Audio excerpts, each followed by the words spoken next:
Hello and welcome to Conceptually. आज हम एक फैसिनेटिंग जर्नी पर चलेंगे। एक ऐसी सिविलाइजेशन जो दुनिया की सबसे पुरानी और एडवांस थी, इंडस वैली सिविलाइजेशन या फिर हड़प्पन सिविलाइजेशन। ये कहानी है 3300 बीसीई से लेकर 1300 बीसीई तक की, और believe me, it's full of surprises. Indus valley civilisation एक ब्रॉन्ज एज सिविलाइजेशन थी जो इंडस रिवर के आसपास आज के पाकिस्तान और नॉर्थ वेस्ट इंडिया में फैली हुई थी। मेजर साइट्स थी हड़प्पा, मोहनजोदारो, धोलावीरा, राखीगढ़ी, और हर साइट अपनी एक यूनिक कहानी बताती है। सोचो, 5000 साल पहले लोग प्लान सिटीज में रहते थे, प्रॉपर ड्रेनेज सिस्टम के साथ। वाह! सबसे बड़ा शॉकर था उनका सिटी प्लानिंग। मोहनजोदारो और हड़प्पा में स्ट्रेट रोड्स, ग्रिड सिस्टम और एकदम एडवांस ड्रेनेज सिस्टम था। उनके घर पक्की ईंटों से बने थे और हर घर में निजी बाथरूम और जल निकासी कनेक्शन। कल्पना करो, 2500 ईसा पूर्व में बाथरूम थे। उनके घर सिर्फ ईंटों से नहीं, बल्कि बहुत सोच समझकर डिजाइन किए गए थे। सबसे पहली बात, स्ट्रीट लेवल पर कोई खिड़कियां नहीं। सड़क से गुजरते वक्त कोई भी आपके घर के अंदर नहीं झांक सकता था। ग्राउंड फ्लोर की दीवारें बिल्कुल सादा होती थीं, ताकि बाहर का शोर और लोगों की नज़र दोनों घर से दूर रहे। घर के बीच में एक बड़ा आंगन होता था। सारे कमरे इसी आंगन में खुलते थे।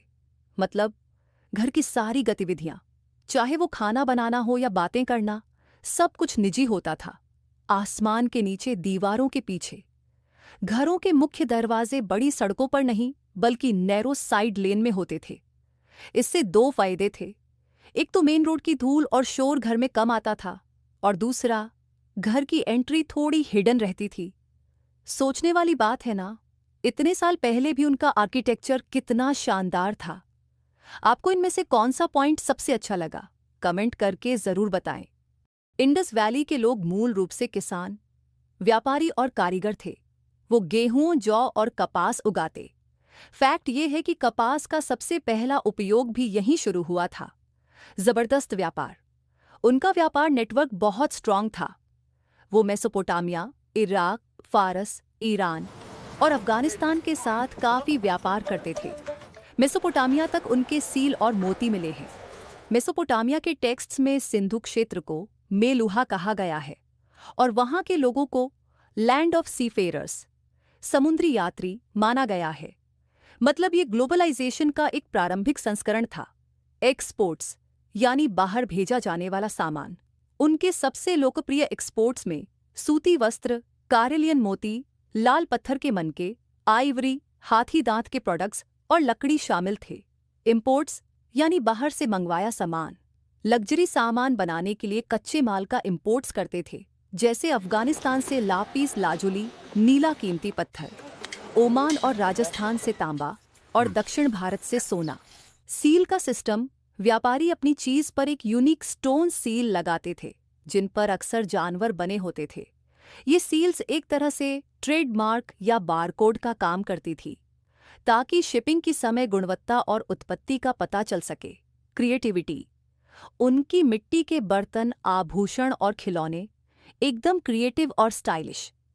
बच्चों के लिए मिट्टी के खिलौने होते थे और बड्ढों के लिए सुंदर आभूषण, गहने।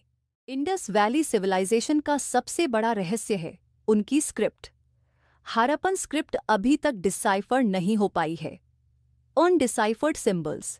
इसमें 400 से 600 पिक्टोग्राम्स हैं, जो संभवतः एक साधारण वर्णमाला के बजाय पूरे शब्दों या ध्वनियों को रिप्रेजेंट करते हैं। लिखने की डायरेक्शन। उन्होंने बाउस्ट्रोफेडन पद्धति का उपयोग किया, जिसमें पहली पंक्ति राइट टू लेफ्ट और अगली पंक्ति लेफ्ट टू राइट लिखी जाती थी। कोई रोसेटा स्टोन नहीं। मॉडर्न लिंग्विस्ट को कोड समझने में मदद करने के लिए कोई बाइलिंगुअल टेक्स्ट्स, जैसे ग्रीक या फारसी में अनुवाद, नहीं है। बहुत छोटे टेक्स्ट्स। ज्यादातर इंस्क्रिप्शंस केवल 5 प्रतीकों लंबे होते हैं, जो ग्रामर या कठिन सेंटेंसेस की पहचान करने के लिए बहुत कम डेटा प्रदान करते हैं। Unknown language. स्कॉलर्स इस बात पर सहमत नहीं हो सकते हैं कि यह लिपि द्रविड़ या इंडो आर्यन परिवार की है, या एक ऐसी भाषा है जो अब विलुप्त हो चुकी है। सोचो, उनके पास लिखने का सिस्टम था, पर हम आज भी नहीं समझ पाए कि वो क्या लिखते थे। मतलब एक सभ्यता जो अपने रहस्य अभी तक छुपा के रखी है। Religion and culture, nature and fertility की पूजा। ये लोग नेचर का रिस्पेक्ट करते थे और पीपल के पेड़, सांप और पत्थरों की पूजा करते थे। बहुत सारी फीमेल फिगरीन्स से पता चलता है कि वो फर्टिलिटी के लिए मदर गॉडेस को मानते थे। प्रोटो शिव फिगर, सील्स पर एक मेल भगवान पशुपति दिखते हैं जो योगिक पोस्चर में बैठे हैं और चारों तरफ जानवरों से घिरे हैं।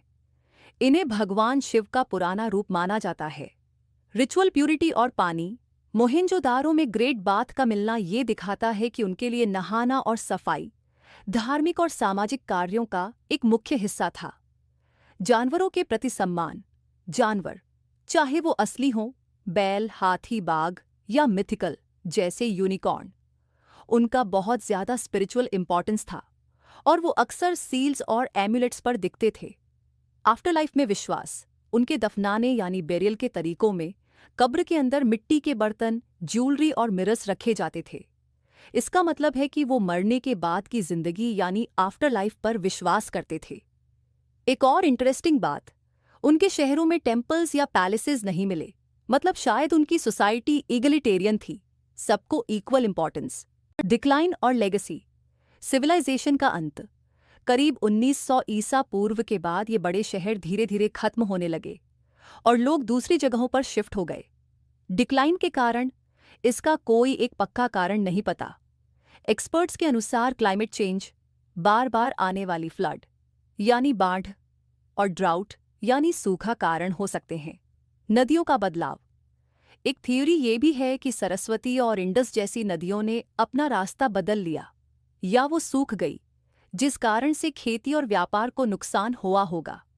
अर्बन प्लानिंग की लेगेसी, उनका शहर बनाने का तरीका, खासकर ग्रिड सिस्टम और ड्रेनेज, आज भी मॉडर्न आर्किटेक्चर के लिए एक बड़ी इंस्पिरेशन है।